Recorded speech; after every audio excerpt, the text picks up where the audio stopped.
Hello दोस्तों, student career में मैं सुनी आप सभी मित्रों का एक बार फिर से स्वागत करता हूं। साथियों, आज हम एक बहुत ही महत्वपूर्ण विषय वस्तु पर चर्चा करने चल रहे हैं, जो कि आपके हिंदी पेडागोजी से संबंधित है, जहां से आपके एग्जाम में हमेशा प्रश्न बने हुए हैं। साथियों, हम बात करेंगे हिंदी शिक्षण के महत्वपूर्ण सिद्धांतों पर, जो कि आपके पिछले वर्षों में पूछे गए महत्वपूर्ण प्रश्न हैं। उन्हीं पर आज हम चर्चा करेंगे। आइए हम एक एक प्रश्नों को देखते हैं मित्रों। ये प्रश्न जो हैं वो ये आपको बताएंगे, ये लेवल आपको सीटेट के एग्ज़ाम के लेवल से परिचित कराएंगे, जिस प्रकार से आपके एग्ज़ाम में प्रश्न पूछे गए हैं, ठीक है ना। और इस तरीके से प्रैक्टिसेस आप करते रहेंगे तो आपको मित्रों ये पता चलेगा कि आपका अप्रोच क्या होगा, आप अपने प्रश्नों को किस तरीके से सॉल्व करें कि आप हमेशा सही उत्तर को सेलेक्ट कर पाएँ। साथियों, ज़रूरी नहीं है कि आपने जितनी प्रैक्टिस कर रखी है उसी में से आपको सारे प्रश्न मिल जाएं, लेकिन ये ज़रूर मैं 100% गारंटी के साथ कह सकता हूं साथियों कि जब आप अपने प्रश्नों को सही उत्तर को निकालने के सही तरीके को जान जाएंगे तो आप आसानी से सभी प्रश्नों के सही उत्तर करने में सक्षम बन पाएंगे। तो आइए हम अपने प्रश्नों को सॉल्व करते हैं साथियों। पहले प्रश्न की बात करें तो दिया गया है कि प्राथमिक स्तर पर कौन सा भाषा शिक्षण का उद्देश्य नहीं है। ध्यान दीजिएगा, नहीं वाले प्रश्नों पर हमें विशेष ध्यान देना पड़ता है। तो भाषा शिक्षण का उद्देश्य प्राथमिक स्तर पर कौन सा नहीं है, उसी चीज़ों को सिलेक्ट करना। पहला है विभिन्न संदर्भों में भाषा का प्रभावी प्रयोग करना। सही बात है मित्रों। स्पष्टता एवं आत्मविश्वास के साथ अपनी बातें करना, ये भी उद्देश्य है। फिर है वर्णमाला को क्रम से कंठस्थ करना। मित्रों, कंठस्थ करना या याद करने जैसी चीज़ें जो होती हैं ये नेगेटिव होती हैं, क्योंकि हम चीज़ों को सिखाते हैं ना कि रटाते हैं, ठीक है ना। तो इस प्रश्न के सही उत्तर की बात करें तो ऑप्शन नंबर 3 जो है यही आपके प्रश्न का सही जवाब बन जाएगा। चौथी बात कह रही ध्वनि चिन्हों का संबंध बनाना। तो ये चीज़ें जो होती हैं सीखने से संबंधित होती हैं, ना कि रटने से, ठीक है ना। तो आइए नेक्स्ट प्रश्न पर चलते हैं।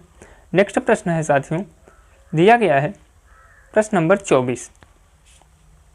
प्रश्न नंबर 24 की बात करें तो प्रश्न है कि एक समावेशी कक्षा में कौन सा कथन भाषा शिक्षण के सिद्धांतों के प्रतिकूल है, ठीक है ना। अब आइए देख लेते हैं प्रतिकूल कौन है, यानी भाषा शिक्षण के सिद्धांतों का के पक्ष में नहीं है बल्कि विपक्ष में, उसके साथ नहीं, उसके अनुकूल नहीं है, ठीक है ना। क्या है देखते हैं।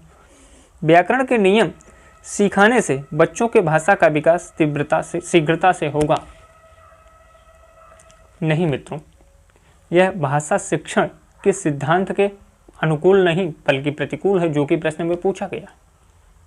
आइए और भी चीज़ें देख लेते हैं। अभी देखिए कैसे चीज़ें स्पष्ट हो जाएंगी, क्योंकि हमारा उद्देश्य प्रैक्टिस में ये नहीं है कि आपको हम केवल उत्तर बता दें, बल्कि हमारी प्रैक्टिस का ये उद्देश्य है मित्रों कि आप सही उत्तर को निकाल पाएँ, ना कि प्रश्नों के उत्तर को रट जाएं, ठीक है ना। क्योंकि जब आप सही उत्तर को निकाल पाएंगे तो आप किसी भी चैलेंज को फेस कर पाएंगे। हम आपको तैयार कर रहे हैं किसी भी चैलेंज को फेस करने के लिए, किसी भी प्रश्नों के उत्तर को निकालने के लिए, ना कि उत्तरों को रटने के लिए, ठीक है ना। तो आइए नेक्स्ट ऑप्शन है कि बच्चे परिवेश से प्राप्त भाषा को ग्रहण करते हुए भाषा प्रयोग के नियम बना सकते हैं। सही है साथियों, भाषा शिक्षण के सिद्धांत के संदर्भ में ये अनुकूल बात कही गई है, ठीक है ना। फिर है भाषा परिवेश में रहकर अर्जित की जाती है। सही है, क्योंकि अर्जन जो है, अर्जन की परिभाषा ही यही है कि पास पड़ोस रिश्तेदार से संबंधित जो बोली जाने वाली भाषा है या जहाँ से भाषा बच्चे सीखते हैं, ये क्या है, अर्जन है। प्रिंट समृद्ध माहौल भाषा सीखने में सहायक होता है। बिल्कुल सही बात है। मैंने आपको बताया कि भाषाई व्याकरण को रट करके आप भाषा को मजबूत करेंगे, तो ये बात जो है ये भाषा शिक्षण के सिद्धांत के प्रतिकूल है, अनुकूल नहीं है। तो यही जो है ये चीज़ें सही हैं, इसलिए गलत हो जाती हैं, और ये चीज़ें ये गलत है और गलत ही पूछा है, तो यही आपके प्रश्न का सही जवाब बन जाता है। आ जाइए नेक्स्ट क्वेश्चन पर चलते हैं और बात करते हैं प्रश्न नंबर 25 की। और साथियों एक बात और बता दूं कि आप देख रहे होंगे कि आपके प्रश्नों का सीक्वेंस जो है वो 23वें नंबर से शुरू हुआ है। दरअसल इससे पहले जो प्रश्न थे वो हमने करा रखे हैं आप लोगों को। अगर आपने उन्हें नहीं देखा है तो आप प्लेलिस्ट में जा कर के हिंदी प्लेलिस्ट प्रैक्टिस सेट में वहाँ से आप उन्हें भी देख सकते हैं। उनके आगे के प्रश्नों को मैं आज करा रहा हूँ, इसलिए स्टार्टिंग पॉइंट जो है वो 23 से है, ठीक है ना। तो प्रश्न नंबर 25 की बात करते हैं। तो प्रश्न है कि एक भाषा शिक्षक के लिए सर्वाधिक महत्वपूर्ण है। आइए क्या है देख लेते हैं। बच्चों को भाषा प्रयोग के अवसर उपलब्ध कराना, बिल्कुल सही बात। बच्चों को आप जितना भाषाई परिवेश देंगे वह भाषा सीखने में उतने ही सक्षम हो पाएंगे, वे अपनी बातों को कहने में उतना ही सक्षम हो पाएंगे, ठीक है ना। और भी ऑप्शंस को हम देख लेते हैं। फिर कह रहा है कि भाषा की त्रुटियों के प्रति कठोर रवैया अपनाना। नहीं मित्रों, सीखने सिखाने की प्रक्रिया में त्रुटियों का एक महत्वपूर्ण योगदान होता है, महत्वपूर्ण रोल होता है, ठीक है ना। भाषा की पाठ्यपुस्तक नहीं मित्रों, केवल व्याकरणिक नियमों को नहीं बताना, भाषा का आकलन नहीं। भाषा का आकलन जो है वो आप व्याकरण के नियमों को पढ़ा करके दे सकते हैं। भाषाई परिवेश भाषा सिखाने में या बोलचाल में आपको भाषा का आकलन करने से कोई तात्पर्य, क्योंकि आप अगर भाषा का आकलन कर रहे हैं तो ऑटोमेटिक जो बात दूसरी कही गई है इसे आप लागू कर देते हैं। तो इस प्रश्न के सही उत्तर की बात करें तो ऑप्शन नंबर 1 जो है यह आपके प्रश्न का सही जवाब बन जाता है। आ जाइए क्वेश्चन नंबर नेक्स्ट पर चलते हैं और बात करते हैं मित्रों प्रश्न नंबर 26 की। प्रश्न नंबर 26 की बात करें तो पूछा गया कि निम्नलिखित में से कौन सा भाषा शिक्षण का उद्देश्य है। तो आइए देख लेते हैं एक एक ऑप्शन को। पहला है भाषा सीखते समय त्रुटियां बिल्कुल ना करना। उद्देश्य है पूछा मित्रों, आप कोई चीज़ें सीखेंगे तो वहाँ आप गलतियाँ करेंगे, बिल्कुल नहीं करेंगे ये प्रश्न ही नहीं बनता, तो ये चीज़ तो नहीं होगी, ठीक। फिर भाषा की बारीकी और सौंदर्य बोध को सही रूप में समझने की क्षमता को हतोत्साहित नहीं मित्रों, प्रोत्साहित करना, तो ये भी गलत हो गया, ठीक। फिर है कि भाषा का व्याकरण सीखने पर बल देना। मित्रों ध्यान दीजिएगा, कह रहा है भाषा शिक्षण का उद्देश्य क्या है। भाषा शिक्षण में, भाषा को सिखाने में व्याकरण के नियमों पर बल देंगे तो उसका कोई मतलब नहीं, क्योंकि भाषा सीखने में सबसे महत्वपूर्ण योगदान जिसका है वह है भाषाई परिवेश का, ठीक है ना। तो आइए नीचे देख लेते हैं और भी क्या कह रहा है, क्योंकि ये उतना प्रभावी तो नहीं। देखते हैं, निजी अनुभवों के आधार पर भाषा का सृजनशील प्रयोग करना। मित्रों बिल्कुल सही ऑप्शन मिल गया आपको। प्रश्न नंबर 4 जो है यह आपके प्रश्न का सही जवाब है, क्योंकि निजी अनुभवों के आधार पर जब भाषा का सृजनशील प्रयोग करवाएंगे आप बच्चे को, तो बच्चा जो है वो भाषाई रूप से मजबूत हो जाएगा, ठीक है ना। तो ऑप्शन नंबर 4 जो है यह आपके प्रश्न का सही जवाब हो जाता है। आ जाइए नेक्स्ट क्वेश्चन पर चलते हैं और बात करते हैं प्रश्न नंबर 27 की। प्रश्न नंबर 27 की बात करें साथियों तो कह रहा है भाषा सीखने और सिखाने का उद्देश्य है, यानी भाषा शिक्षण का उद्देश्य है। तो आइए देखते हैं, अपनी बात की पुष्टि के लिए तर्क देना। नेक्स्ट है विभिन्न स्थितियों में भाषा का प्रभावी प्रयोग करना। आप समझ गए होंगे कि भाषा शिक्षण का क्या उद्देश्य है, ठीक है ना। फिर है अपनी बात कहना सीखना। फिर है दूसरों की बात समझना सीखना। मित्रों भाषा सीखने और सिखाने का उद्देश्य जो है वो विभिन्न परिस्थितियों में अपनी बातों को कह पाना है, विभिन्न परिस्थितियों को लोगों की बातों को समझ पाना है, ठीक है ना। तो भाषा का प्रभावी प्रयोग जो है यही जो है आपके भाषा सीखने सिखाने का उद्देश्य है। ऑप्शन नंबर 2 जो है यही आपके प्रश्न का सही जवाब होता है, जिसमें बताया गया है कि विभिन्न परिस्थितियों में भाषा का प्रभावी प्रयोग करना आना चाहिए, ठीक है ना। आइए नेक्स्ट क्वेश्चन पर चलते हैं और बात करते हैं प्रश्न नंबर 28 में। साथियों अगर आपको क्लास पसंद आ रही हो, प्रश्नों का कलेक्शन जो है वो अच्छा लग रहा हो तो वीडियो को लाइक कीजिएगा। साथ ही साथ अगर आप चैनल पर पहली बार विजिट किए हैं तो चैनल को सब्सक्राइब कीजिएगा। साथियों आइए चर्चा करते हैं हम प्रश्न नंबर 28वें की, और प्रश्न है कि प्राथमिक स्तर पर हिंदी भाषा शिक्षण के लिए सबसे महत्वपूर्ण है या सर्वाधिक महत्वपूर्ण है। आइए देख लेते हैं, भाषा प्रयोग के अवसर देना, फिर पाठ्य पुस्तक, फिर उच्च स्तरीय तकनीकी यंत्र और फिर व्याकरणिक नियमों का स्मरण करना। मित्रों प्राथमिक स्तर पर हिंदी भाषा शिक्षण के लिए सर्वाधिक महत्वपूर्ण की बात करें तो प्राथमिक स्तर पर बच्चों को आप भाषाई परिवेश या उनको ये बताएं कि भाषा का प्रयोग कैसे करना है, आप उन्हें अवसर दें, तो यही जो है वो प्राथमिक स्तर पर भाषा शिक्षण का सबसे महत्वपूर्ण उद्देश्य होगा। तो ऑप्शन नंबर 1 दिया गया है कि भाषा प्रयोग के अवसर देना, और यही जो है यही आपके प्रश्न का सही जवाब बन जाता है। आ जाइए नेक्स्ट क्वेश्चन पर चलते हैं और बात करते हैं प्रश्न नंबर 29 की। प्रश्न नंबर 29 में मित्रों पूछा गया है कि प्राथमिक स्तर पर भाषा शिक्षण की प्राथमिकता होनी चाहिए। प्राथमिक स्तर पर भाषा शिक्षण की प्राथमिकता क्या होनी चाहिए, यही प्रश्न है। आइए ऑप्शन को देखते हैं। पहला है केवल बोलकर पढ़ने की क्षमता विकसित करना। फिर है कविता और कहानी द्वारा केवल श्रवण कौशल का विकास करना। फिर है बच्चों की रचनात्मकता और मौलिकता को पोषित करना।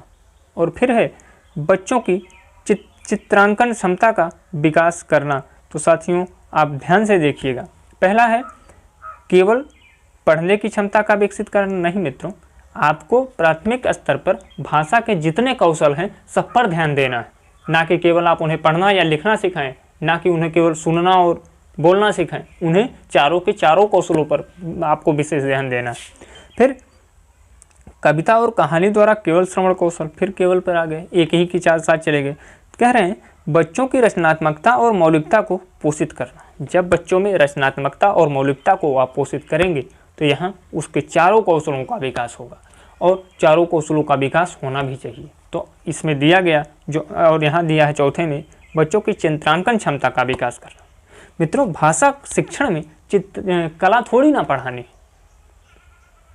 वहाँ कला चित्रांकन क्षमता का विकास तो आपको वहाँ करना है जहाँ आप कला पढ़ाएंगे, आर्ट पढ़ाएंगे, ठीक है ना। तो ये तो बात गलत हो गई। दिया गया ऑप्शन नंबर 3 जो है ये आपके 29वें प्रश्न का सही जवाब हो जाता है। आ जाइए नेक्स्ट क्वेश्चन पर चलते हैं और बात करते हैं प्रश्न नंबर 30 की। प्रश्न नंबर 30 में पूछा गया है कि इनमें से कौन सा प्राथमिक स्तर पर हिंदी भाषा शिक्षण का उद्देश्य नहीं है। ध्यान दीजिएगा, नहीं है पूछा गया है। आइए देखिए, अगर आप ध्यान से देखेंगे, ध्यान से प्रश्नों को पढ़ेंगे तो हिंदी भाषा शिक्षण के जो प्रश्न होते हैं वो आसान होते हैं। यहाँ से आप 30 आउट ऑफ 30 ला सकते हैं। इसलिए जो पोर्शन आपको आसान लगते हैं वहाँ आप मेहनत कीजिए, वहाँ से आपके एक भी प्रश्न नहीं गलत होने चाहिए, ताकि एग्ज़ाम में आपके अच्छे मार्क्स हों, ना कि आप केवल कट ऑफ को क्रॉस कर पाएँ। केवल 90 क्रॉस करना ही आपका उद्देश्य नहीं होना चाहिए, आपको 120 प्लस लाना चाहिए, ताकि आपको फिर सीटेट के एग्ज़ाम से बिल्कुल मुक्ति मिल जाए, ठीक है। तो आइए इसमें देखते हैं कि कहा है कि प्राथमिक स्तर पर भाषा शिक्षण का उद्देश्य क्या नहीं है। ऑप्शन देखते हैं। संदर्भ के अनुसार लगाकर पढ़ने का प्रयास करना। फिर है चित्रकारी को स्वयं की अभिव्यक्ति का माध्यम बनाना। फिर है बच्चों की भाषा और स्कूल की भाषा में संबंध बनाते हुए उसे विस्तार देना।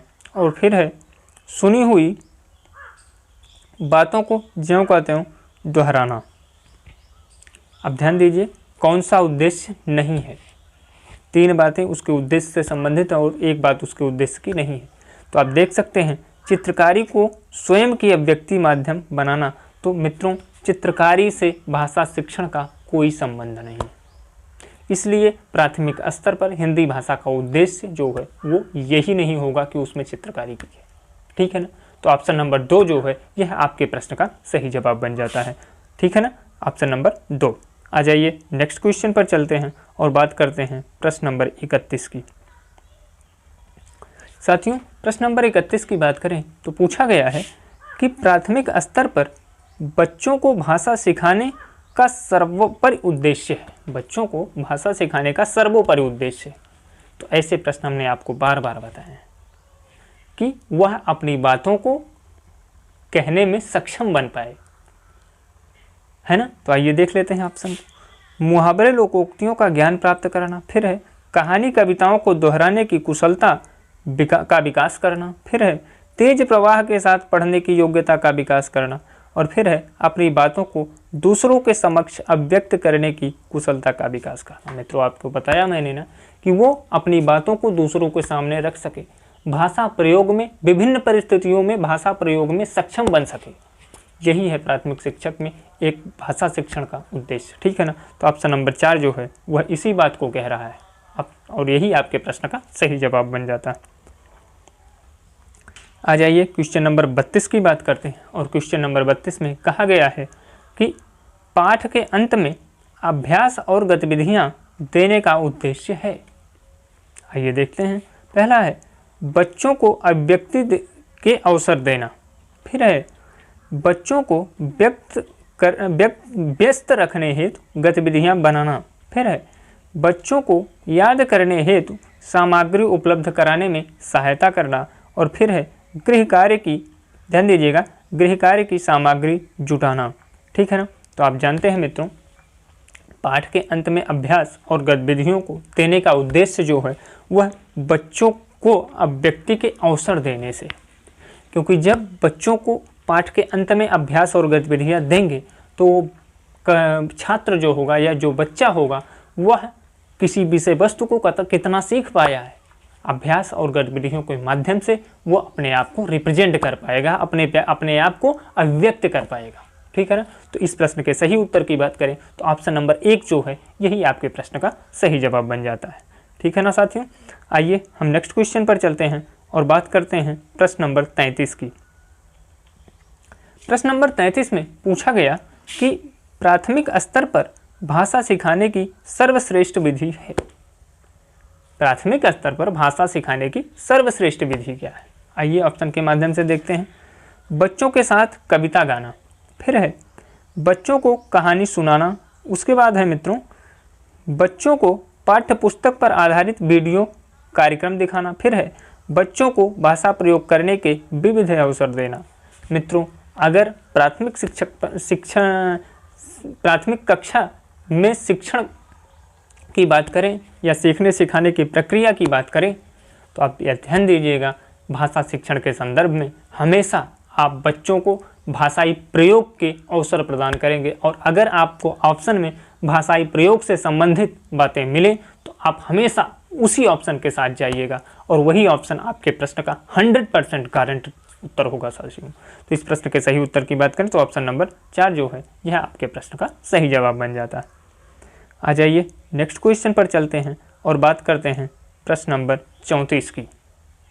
प्रश्न नंबर 34 में प्रश्न बना कि प्राथमिक स्तर पर शिक्षा का माध्यम क्या होना चाहिए। आइए देख लेते हैं। हिंदी होना चाहिए, अंग्रेजी होना चाहिए, उर्दू होना चाहिए, बच्चे की मातृभाषा होनी चाहिए। ये एनसीईआरटी चिल्ला चिल्ला कर कहता है।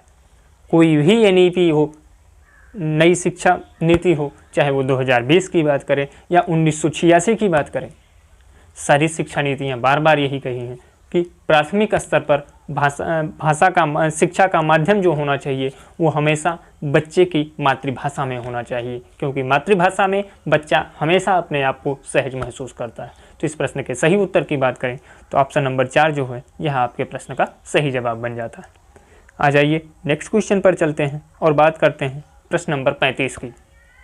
प्रश्न नंबर 35 में पूछा गया साथियों कि प्राथमिक स्तर पर भाषा शिक्षण का उद्देश्य है, यह है कि क्या है। आइए प्राथमिक शिक्षक पर भाषा शिक्षण के उद्देश्य की बात। बार बार इस प्रकार के प्रश्न पूछे गए, केवल शब्दों का हेर फेर कर दिया गया है मित्रों। और अगर मूल बात करें तो आपको यही दिमाग में रखना है कि प्राथमिक स्तर पर भाषा शिक्षण का उद्देश्य जो है वो विभिन्न परिस्थितियों में बच्चों को अपने आप में अभिव्यक्ति प्रदान करना, उन्हें अवसर प्रदान करना, वो अपनी बात को रख पाएँ, यही है। बाकी इससे ज़्यादा कुछ भी नहीं। आइए देख लेते हैं। बच्चे मानक भाषा का प्रयोग करना जल्दी सीख जाएं। फिर है बच्चे भाषा परीक्षा में सदैव अच्छे अंक लाएं। फिर है बच्चे विभिन्न परिस्थितियों में भाषा का प्रभावी प्रयोग कर सकें। मिल गया मित्रों। मैंने आपसे कहा ना कि कितनी बार घुमा घुमा करके यहाँ से प्रश्न पूछा है। प्राथमिक कक्षा में भाषा शिक्षण का उद्देश्य, और केवल आपको याद रखना है, एक लाइन याद रखना है कि विभिन्न परिस्थितियों में बच्चा जो है वो अभिव्यक्ति को अपनी अभिव्यक्ति प्रभावी ढंग से रख पाए। यही जो है प्राथमिक कक्षा में भाषा शिक्षण का उद्देश्य है। तो ऑप्शन नंबर 3 जो है इसी बात को रिप्रेजेंट कर रहा है और इसीलिए यही जो है आपके प्रश्न का सही जवाब हो जाता है। ठीक है ना साथियों, ऑप्शन नंबर 3। आ जाइए हम चलते हैं नेक्स्ट क्वेश्चन पर और बात करते हैं प्रश्न नंबर 36 की। प्रश्न नंबर 36 कह रहा है साथियों कि पठन पाठन के अंत में ऐसे अभ्यास एवं गतिविधियां हों जो, ऑप्शन देखते हैं, सरल भाषा वाले हों। नेक्स्ट है बच्चों को स्वयं कुछ करने और सीखने का अवसर प्रदान करते हों। ठीक, फिर है मित्रों कि केवल पाठ से संबंधित हों, और फिर है पाठ पर बिल्कुल आधारित ना हो। तो साथियों अभ्यास और गतिविधियां हमेशा ऐसी होनी चाहिए जिससे जो है बच्चा खुद कुछ दिमाग लगाए, खुद कुछ नया करने का प्रयत्न करे, है ना मित्रों। तो जिससे उसे कुछ नया सीखने का अवसर मिले, ठीक है ना। तो इस प्रश्न में आप ऑप्शन नंबर बी में देखेंगे, ऑप्शन नंबर 2 को देखोगे तो जिसमें कहा गया है कि बच्चों को स्वयं कुछ करने और सीखने का अवसर प्रदान हो, यही जो है पठन पाठन के अंत में अभ्यास एवं गतिविधियों का उद्देश्य होता है, ठीक है ना साथियों। ऑप्शन नंबर 2 जो है यह आपके प्रश्न का सही जवाब बनता है। आ जाइए देखते हैं हम नेक्स्ट क्वेश्चन को और बात करते हैं प्रश्न नंबर 37 की। प्रश्न नंबर 37 की बात करें तो साथियों प्रश्न है कि पहली और दूसरी कक्षा में भाषा शिक्षण के साथ ही कला शिक्षा को समेकित करने का उद्देश्य नहीं है। ध्यान दीजिएगा, नहीं पूछा गया। प्रश्न पूछने का तात्पर्य है कि भाषा शिक्षण के साथ साथ कला शिक्षण को भी मिला दिया जाए, समेकित कर दिया जाए। अच्छा, इन्हें मिला देने के बाद क्या होगा बच्चों के साथ ये बताना है, और क्या नहीं होगा बच्चों के साथ ये बताना है, ठीक है ना। तो यहाँ जो प्रश्न पूछा गया है वह यह पूछा गया है कि इन्हें मिला देने के बाद, यानी भाषा शिक्षण और कला शिक्षण को जब आप मिलेंगे तो इससे किस उद्देश्य की प्राप्ति नहीं होगी, यही आपको सेलेक्ट करना है। तो आइए देख लेते हैं।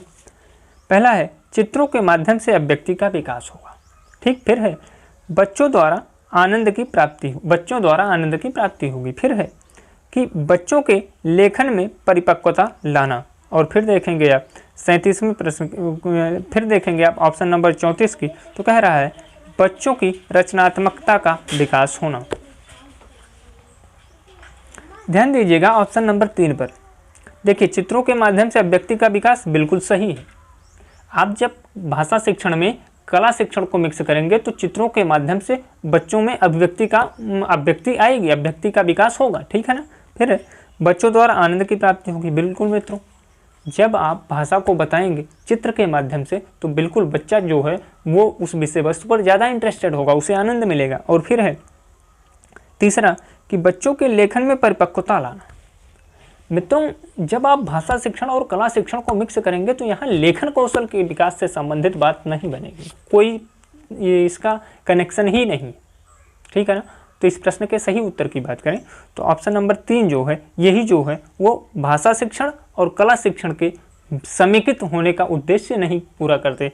तो इस प्रश्न के सही उत्तर की बात करें तो ऑप्शन नंबर 3 जो है यही प्रश्न का सही जवाब बनता है।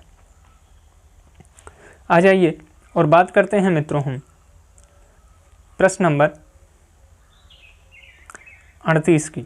और प्रश्न नंबर 38 में पूछा गया है कि भाषा सिखाने की कौन सी विधि मातृभाषा को मध्यस्थ बनाए बिना दूसरी भाषा को सीखने में सहायक होती है।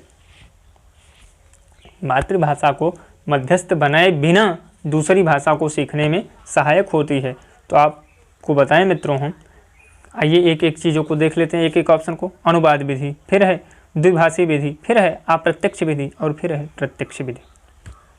मित्रों बात करें कि मातृभाषा को माध्यम बनाए बिना किसी दूसरे भाषा को सीखने की विधि जो होती है वो मित्रों डायरेक्ट मेथड होता है, यानी प्रत्यक्ष विधि होती है, ठीक है ना, जो कि ऑप्शन नंबर 4 में दिया गया है और यही आपके प्रश्न का सही जवाब है। ठीक है साथियों, ऑप्शन नंबर 4।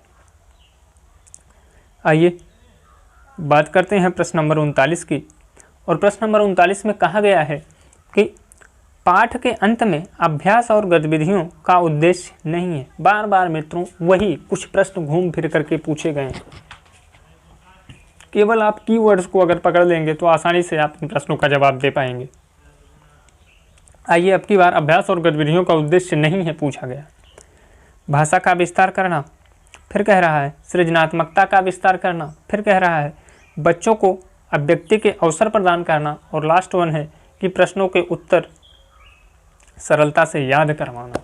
तो आप समझ गए होंगे मित्रों, मैं आपको हर प्रैक्टिस के दौरान सबसे पहले बताता हूँ कि अभ्यास अर्थात प्रैक्टिस का उद्देश्य ये बिल्कुल भी नहीं है कि आपको प्रश्नों का उत्तर याद कर लेना है। और देखिए, जो शब्द मैं पर डे आपको प्रैक्टिस करवाते हुए बोलता हूँ वो आपके सीटेट में पूछा गया एक प्रश्न है, ठीक है ना। तो इस प्रश्न के सही उत्तर की बात करें तो प्रश्न नंबर 39 का सही जवाब जो हो जाता है वो ऑप्शन नंबर 4 हो जाता है। आ जाइए नेक्स्ट उत्तर प्रश्न की बात करते हैं और चर्चा करते हैं प्रश्न नंबर 40वें पर। प्रश्न है कि भाषा की कक्षा में यह जरूरी है कि, क्या जरूरी है, आइए देख लेते हैं। भाषा शिक्षक भाषा का पूर्ण ज्ञाता हो। फिर भाषा शिक्षक बच्चों की उच्चारणगत शुद्धता पर विशेष ध्यान दे। फिर भाषा शिक्षक बच्चों की बर्तनी को बहुत कठोरता से ले। फिर है स्वयं भाषा शिक्षक की भाषा प्रभावी हो। ध्यान दीजिएगा, आइए एक एक ऑप्शन को देखते हैं। पहला है भाषा का पूर्ण ज्ञाता हो। भाषा शिक्षक भाषा का पूर्ण ज्ञाता हो, ठीक है ना मित्रों। इससे कोई मतलब नहीं है, आपको मतलब केवल इतना, क्योंकि आपको प्राथमिक स्तर पर चीज़ें जो हैं वो प्राथमिक स्तर से संबंधित है। तो यहाँ आपको इतना पता होना चाहिए, पूर्ण ज्ञाता होने जैसे चीज़ों से नहीं मतलब है।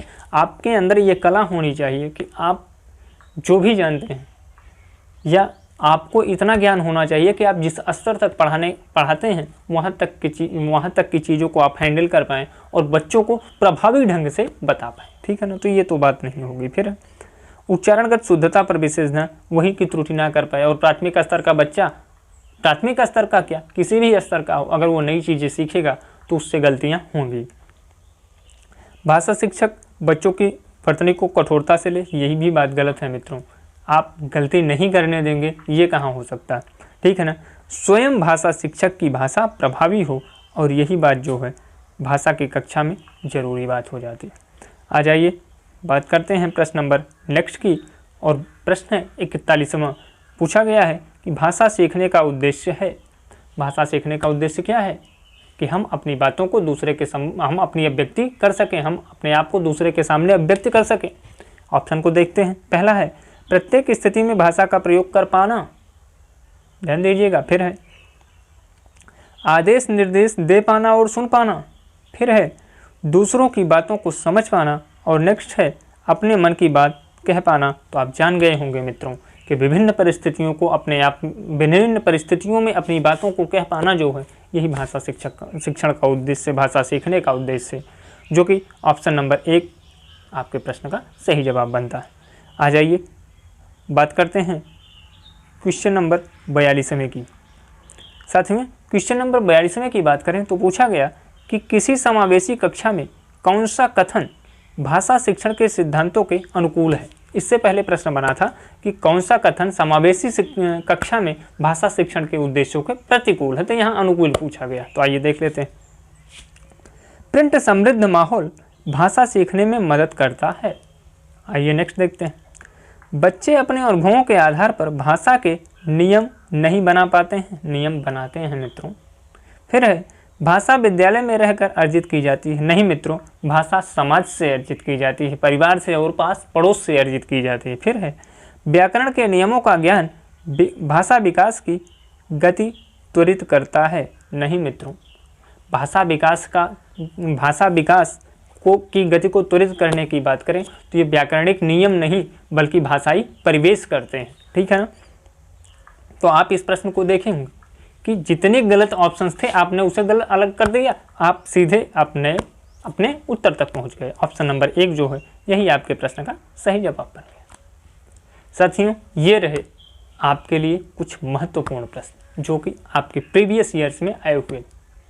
आपने देखा होगा कि भाषा शिक्षण के सिद्धांत से संबंधित कैसे प्रश्न आपकी परीक्षा में पूछे गए। मैंने आपको प्रैक्टिस के माध्यम से ये बताने का प्रयास किया कि आप सही उत्तर को कैसे छांट पाएंगे। साथियों, आपको क्लास अच्छी लगी हो तो क्लास को लाइक कीजिएगा, और चैनल को अगर अभी तक आपने सब्सक्राइब नहीं कर रखा है तो चैनल को सब्सक्राइब कीजिएगा। मिलते हैं अगले दिन कुछ नया लेकर के, जो कि आपकी परीक्षा की दृष्टिकोण से अति महत्वपूर्ण होगा। साथियों चलते हैं, धन्यवाद।